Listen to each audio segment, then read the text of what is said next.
पितरों का मिलान कब करना चाहिए? भाद्रपद के शुक्ल पक्ष की पूर्णिमा के दिन पितृ मिलान करना चाहिए। उसी दिन से पितरों के लिए तर्पण प्रारंभ होता है, अर्थात महालया का प्रारंभ होता है। अर्थात जो जल देना चाहते हैं, पितरों के लिए श्राद्धादि कर्म करना चाहते हैं, वह उसी दिन से जल प्रारंभ कर दें।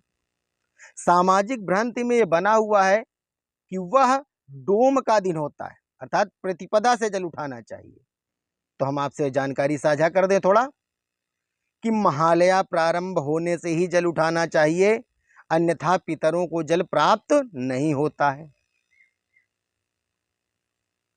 किसी कारणवश आपत्तिजनक स्थिति में हम उपस्थिति ना दें, तब हम प्रतिपदा से भी प्रारंभ कर सकते हैं, परंतु हमें महालया के दिन से ही जल प्रारंभ करना चाहिए। सभी श्राद्धकर्ताओं के लिए नियमित रूप से गरुड़ पुराण सिद्धांतानुसार प्रतिपादित है।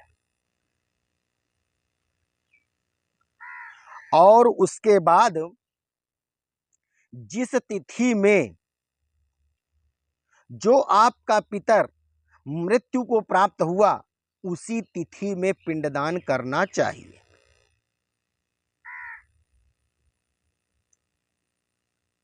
जैसे तिथि का ज्ञान न होने पर हमें कब पिंडदान करना चाहिए?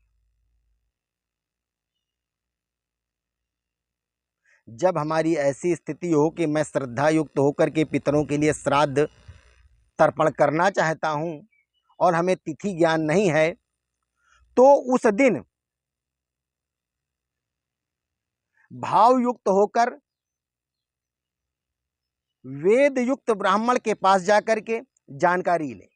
वैसे मैं आपसे साझा करता हूं, पितृ अमावस्या के दिन जिन्हें तिथि ज्ञान नहीं है अपने पितरों का, वह श्राद्ध कर्म कर सकते हैं, परंतु अज्ञात अवस्था में अकाल मृत्यु मरे हुए प्राणियों का पिंडदान चतुर्दशी में होता है। अगर ज्ञात अवस्था है तो हम उसी दिन करेंगे। अगर कोई अकाल मृत्यु मर जाता है तो उस दिन पितृअमावस्या को छोड़कर चतुर्दशी के दिन करेंगे। अगर हम पितृअमावस्या में भी कर दें तो कोई दोष नहीं, लेकिन गरुड़ पुराण सिद्धांत में ये बताया गया है, इसलिए मैंने आपको यह व्याख्यान बताया। इस प्रकार आप अपने पितरों को पिंडदान क्रिया कर संतुष्ट कर सकते हैं और सुखद अनुभूति प्राप्त कर सकते हैं, गृहस्थ जीवन को संपन्न बना सकते हैं। जय श्री राधे।